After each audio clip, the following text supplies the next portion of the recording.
Have you ever opened your closet and said to yourself, there's nothing here I want to wear? Well, the popular clothing store Urban Outfitters has the answer for this classic dilemma. Hi again, everyone. This is Jeff, and you're listening to Plain English, your recipe for success. It's great to have you with us once again on this Monday edition of Plain English. JR is the producer, and this is episode 160. That means you can find a full interactive transcript of this episode at plainenglish.com/160. Coming up on today's episode, Urban Outfitters wants to make your closet the next frontier in the sharing economy. And why not? We subscribe to Spotify for music, Netflix for TV shows. Some people take Uber instead of owning a car. Why not refresh your wardrobe with some new pieces every month and then send them back when you're done? That's the idea behind a new service from Urban Outfitters, and it's not as far-fetched as it might sound.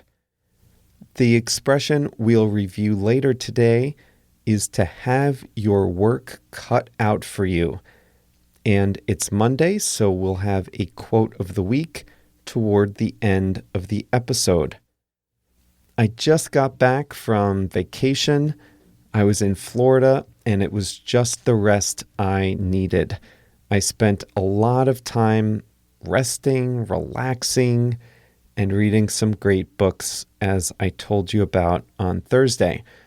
But I also put some significant time into planning for the future of Plain English, and I can tell you we have some great things in the works. I'll share more about those plans in the future, but the best way to make sure you don't miss anything is to be part of our email community, and you can join that by visiting plainenglish.com/mail, M-A-I-L. Here's a question for you.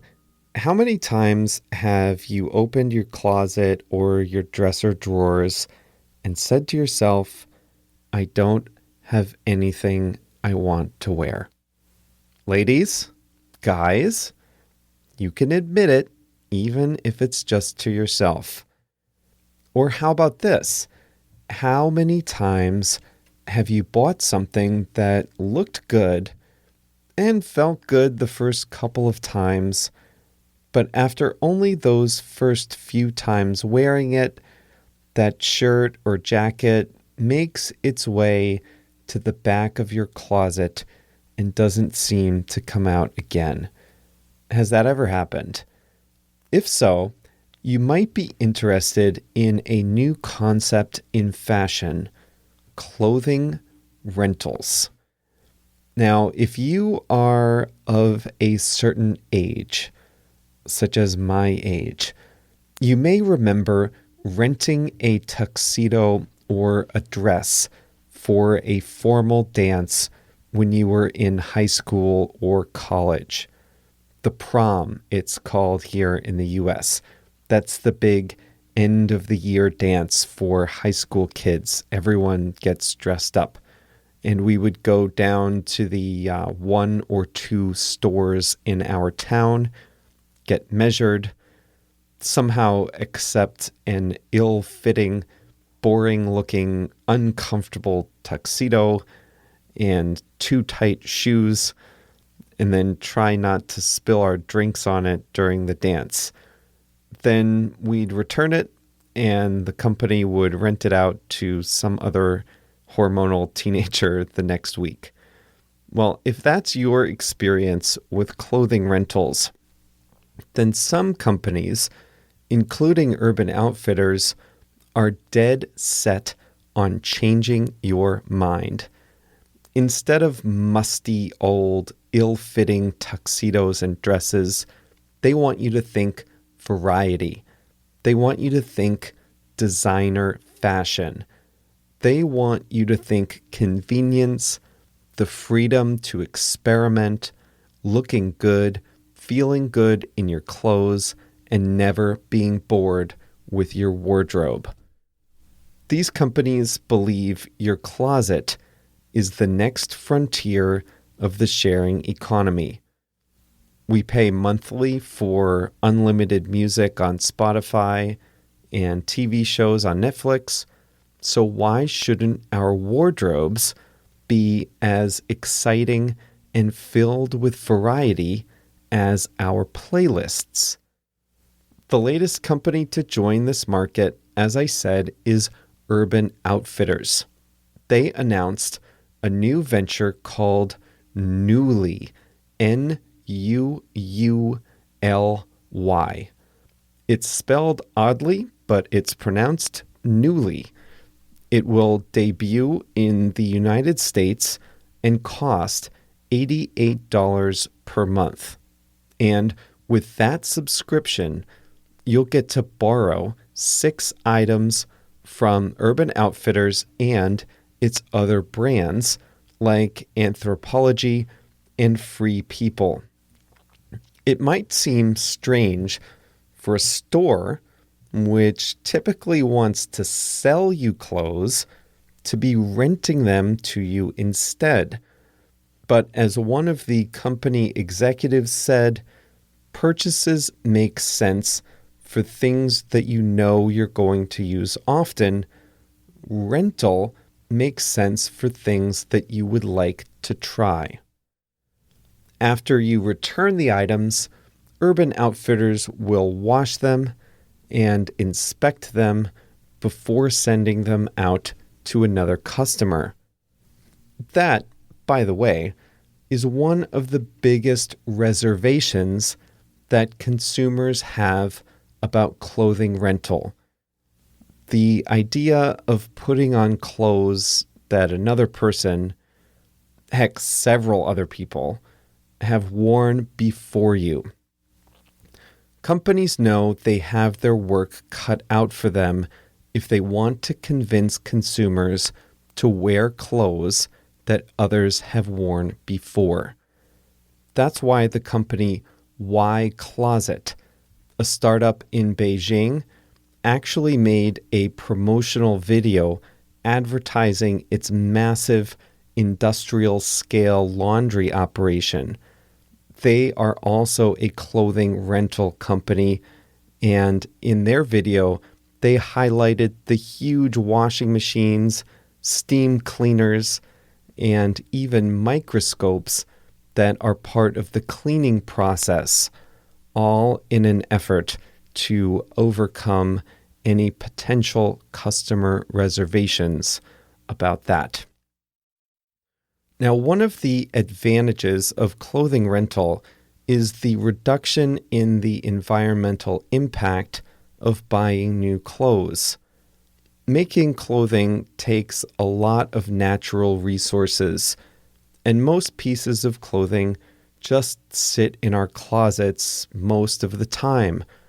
If we could get more uses out of each piece of clothing that's manufactured, then we could all collectively wear higher quality pieces, buy less, and use fewer natural resources.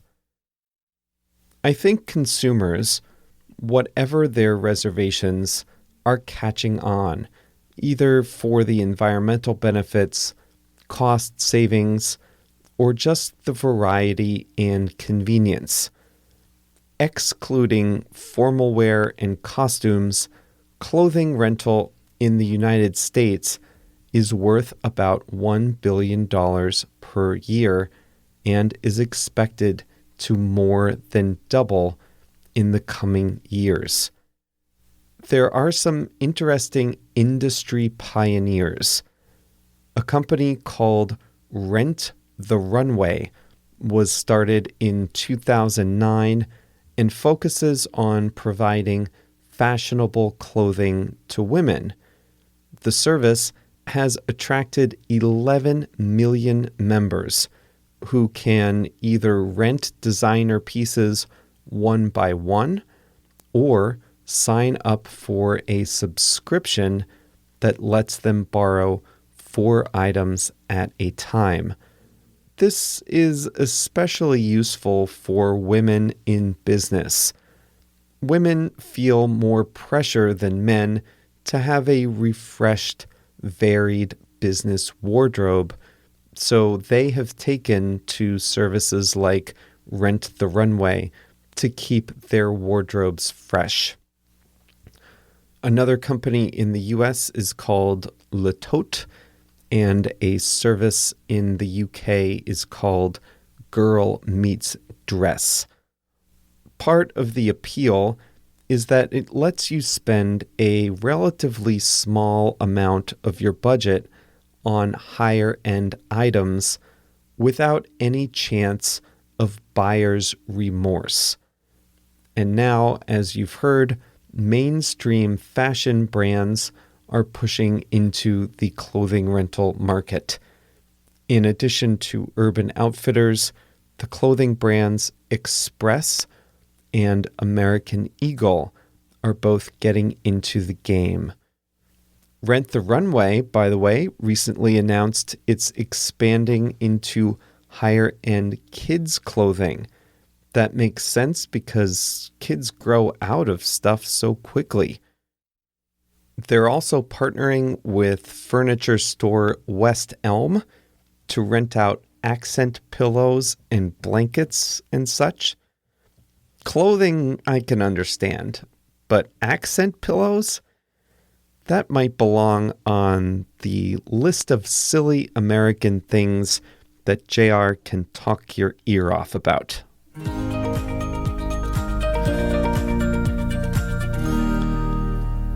By the way, who knew microscopes were part of doing laundry? I don't even separate colors from whites, and Y Closet is using microscopes. When I told JR about Urban Outfitters, he had the typical reaction. I explained how it would work, and he was amazed. He likes Urban Outfitters, and he's got some things from there. He said he wanted to sign up for this. And then when I told him that they wash everything before sending it out again, he said, "Wait, it's not new clothing?" I said, "JR, it can't all be new. In what way would that be renting?" And that's when he wrote back to me, texted back to me, "Good luck writing the episode." And he turned his attention to a baseball game. So, Urban Outfitters, if you're listening, these are the kinds of reservations you will have to overcome. I wanted to say a quick hi to Alan from Belo Horizonte and Herman from Chile. They are among the listeners who responded to me on WhatsApp about the zero waste lifestyle episode we did. Herman sent me a picture of how he reduces his waste. He packages all the plastic waste from his life inside a water bottle, so it takes up less space and is easier to recycle. Alan from Brazil heard me talk about toothpaste in the episode, and he, in fact, did a class project where he redesigned toothpaste bottles, toothpaste tubes, so that the tube is the whole package. You know how when you buy a tube of toothpaste, it comes in a box? Well, Alan's design eliminates the box entirely, and most of the tube is from recyclable materials. I thought that was a fantastic idea, and I loved seeing his designs for it. One more quick note from a listener. Javier from Mexico tells me that Didi is in Mexico now. That's the China-based ride-sharing company that you heard about last week. And Javier says they are now in Aguascalientes as their first market in Mexico.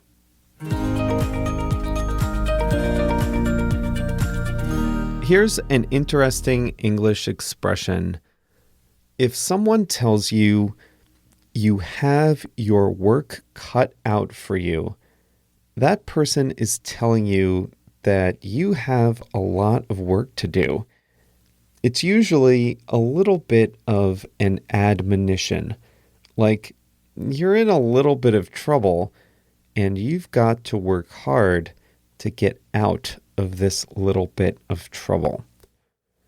Just a couple minutes ago, you heard that one of the reservations people have about using clothing rental services is this whole idea that someone else wore it first.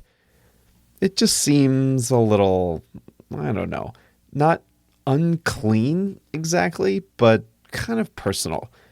You're putting on a shirt and thinking that someone else had been wearing it and, well, whatever. That's an objection that the industry will have to overcome. And I think it is a pretty strong objection. We're not really used to sharing clothing a whole lot. So there is a cultural bias against it right away. These companies have their work cut out for them to overcome these objections. They have a lot of work ahead of them. I was watching a baseball game as I wrote this episode down in Florida, and the Yankees were leading the Baltimore Orioles 5-0 already in just the third inning. There are usually 9 innings in a baseball game, so the Orioles had their work cut out for them.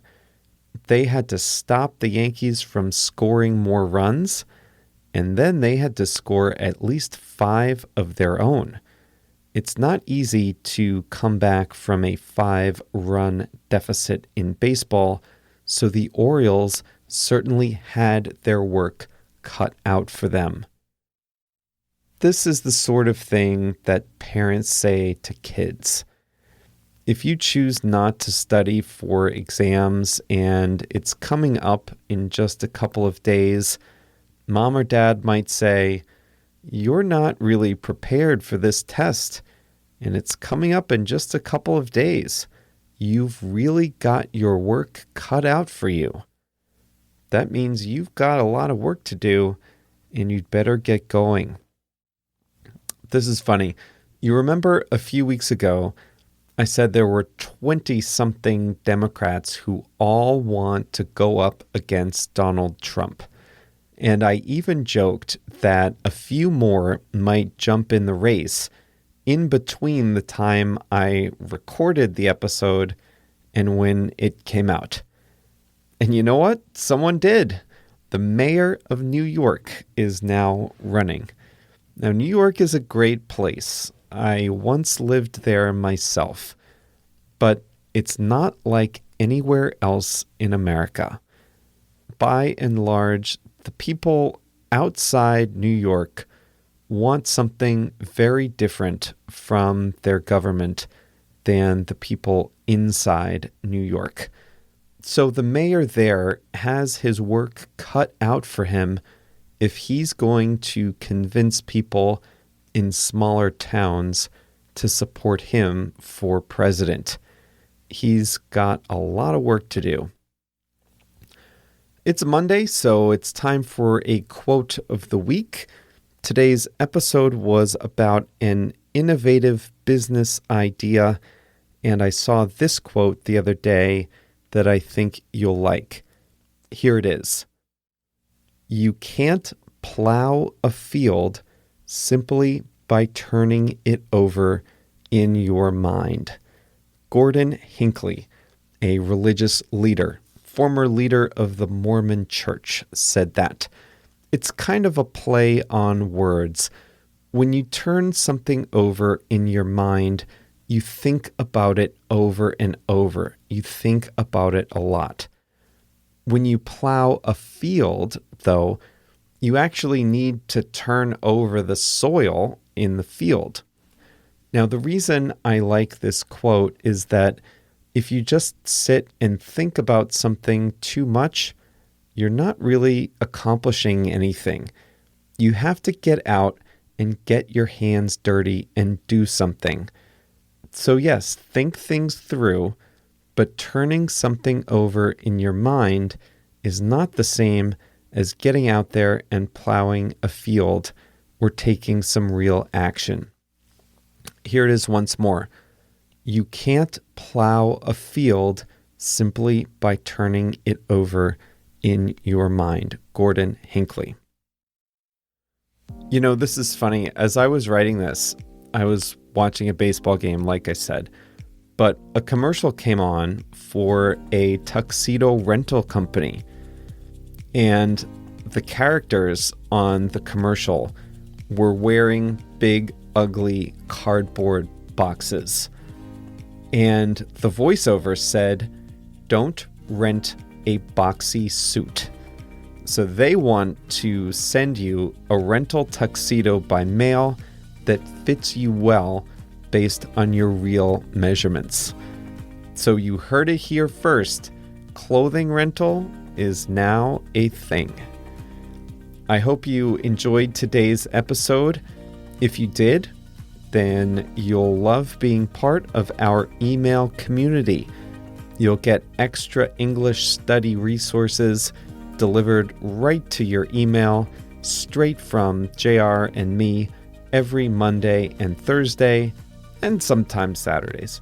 Some great resources there, and it's all free, all for you, at plainenglish.com/mail. JR and I will be back again on Thursday. Thanks again for joining us and for being such an important part of what we do here. See you soon.